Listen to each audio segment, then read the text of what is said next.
Our next guest made his name on the East Coast, but fate would bring him back to his Southern California roots. Following the ups and downs of this MLB star's career will have you on the edge of your seat. Meet Heath Bell. Growing up, I love sports. My dad would take me to a Padre game or Anaheim Angel game, a couple Dodger games, and I always told him, I was like, Dad, I'm gonna play here one day. And he's like, great. And I said, yeah, I'm gonna have 50,000 people cheer me and boo me. And he goes, son, why do you want him to boo you? And he said I was like 5 or 6 at that time. He goes, because I'm on the opposing team and I'm kicking the home team's butt. Hi, I'm Heath Bell, retired professional Major League Baseball player, father of 4, and hopefully a pretty good-looking husband. My dad was a Marine, stationed at Camp Pendleton. I was born in Oceanside. Then we moved up to Orange County. I think I was about 5 years old when I started playing Little League. Never made the All-Star team, but loved baseball, worked my butt out, go out there, and I wasn't very good, but I loved baseball. I'd go outside and throw a rock up and hit it with a stick, or throw a tennis ball against our garage door. And, I was just all baseball. Played all 4 years at Tustin High. The coach and I didn't really see eye to eye because I was like somebody that just showed up, and I didn't throw hard. I threw about 80, 82 miles an hour, but I got everybody out because I knew how to pitch. But I became the lowest ERA of all of Orange County my senior year. And I thought I had a chance to go to college, and no colleges were really interested in me. So I went to a community college that I thought my baseball career was kind of gonna be ending, because I didn't know anything back then, but I didn't know junior college is actually pretty good in baseball. So I went to Santa Ana Community College, walked onto that team, did really well, became freshman All-American, got a full ride to Cal State Fullerton. Thought I was gonna get a chance to get drafted because a week before the draft came along, the Mets called me up, Oakland called me up, and the Rockies called me up. What's it gonna take to draft you, or to sign you?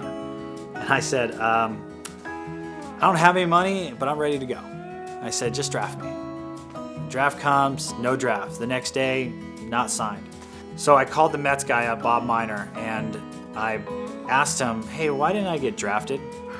And he said, he kind of gave me some BS line and said, we just kind of see you as kind of a fat kid that can throw strikes but no potential. And I said, well, I'm gonna prove you wrong. And he goes, okay. Went to Alaska, started playing. I was about 2-3 weeks up there playing collegiate ball. And Bob Miner called me and said, hey, we didn't draft enough guys in our rookie ball team. It's an advanced rookie they had in Kingsport, Tennessee. We only have 14 guys, and we need 25. We need 11 more guys. Do you want to come play?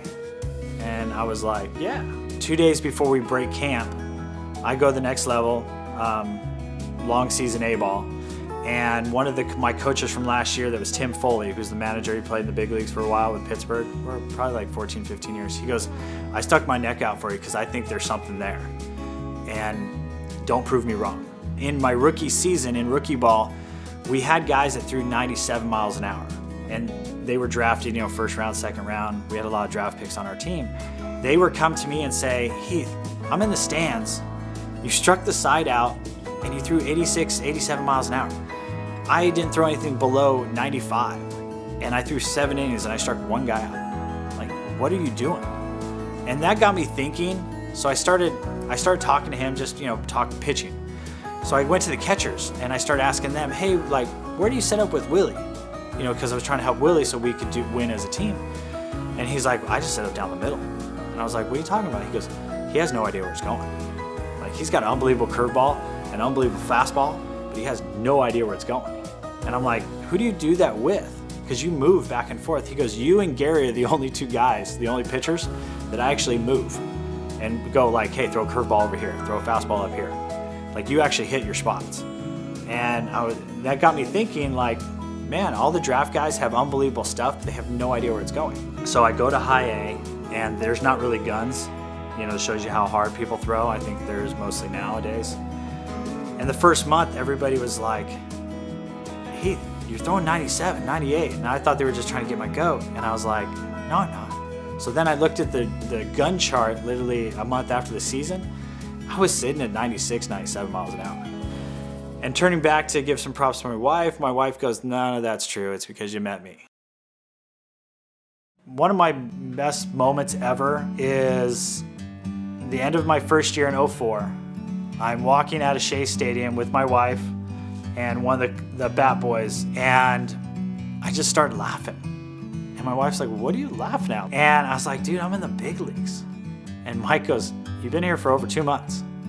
You just realize that?" And I go, "Well, I just kept my head down and just tried to hit spots and just do my thing like I was in the minor leagues.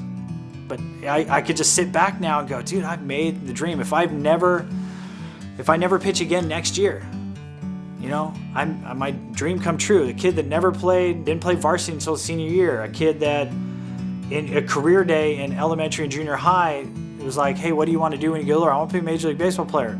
Yeah, it's only 1%, but what do you really want to do? You got to find something else. Why can't I be that 1%?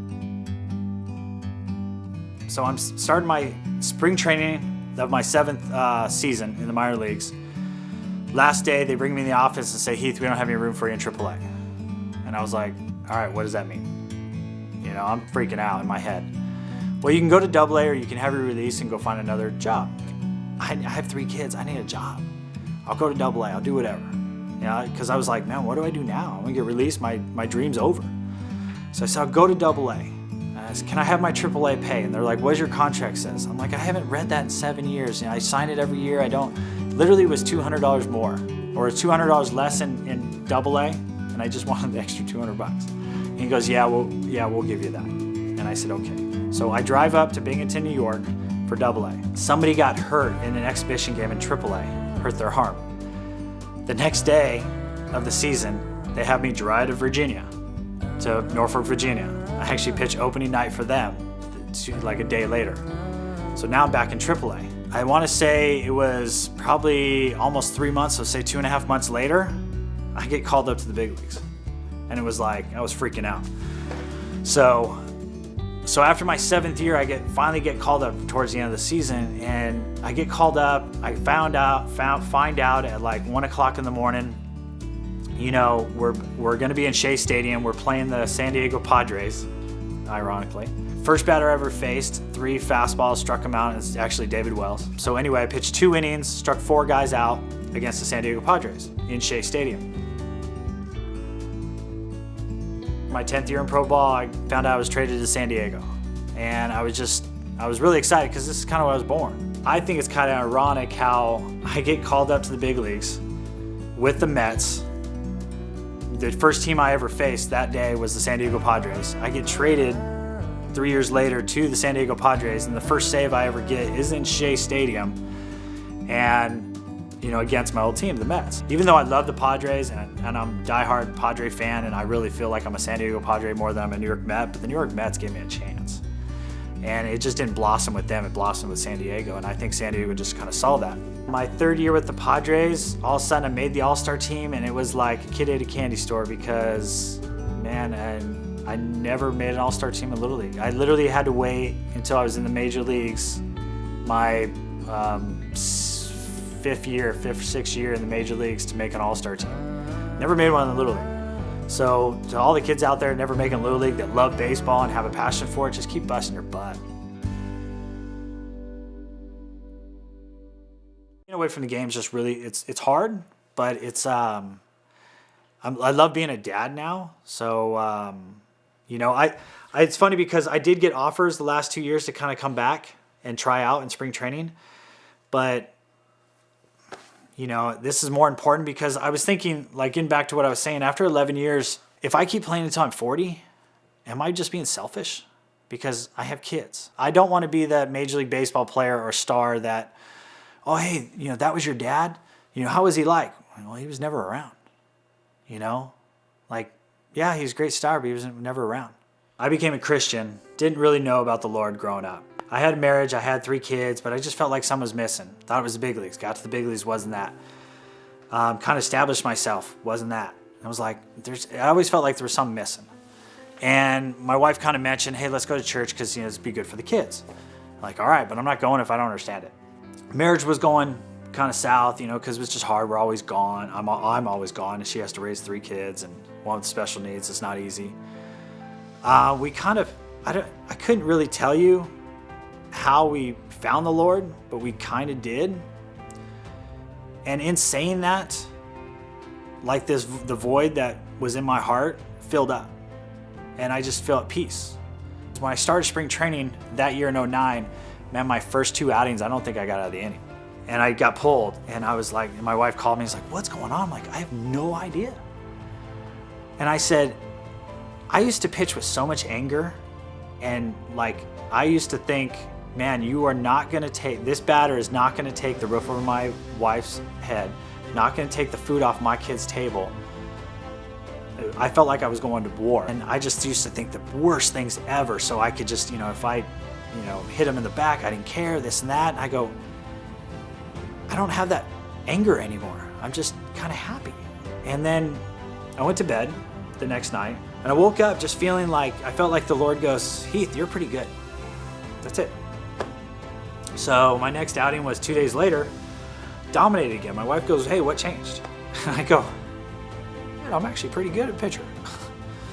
So I guess my younger self, I'd just say, hey, dude, just believe in yourself. You are good. Even though in Little League, maybe you sucked, you weren't very good. High school, you didn't make varsity until you were 8er. You're crying like a baby right now. But, just like you're good. Just believe in yourself.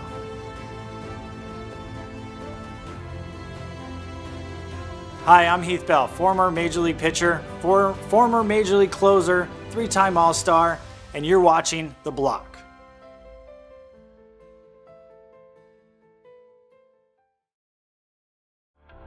Heath continues to enjoy retirement and is currently coaching a traveling Little League team.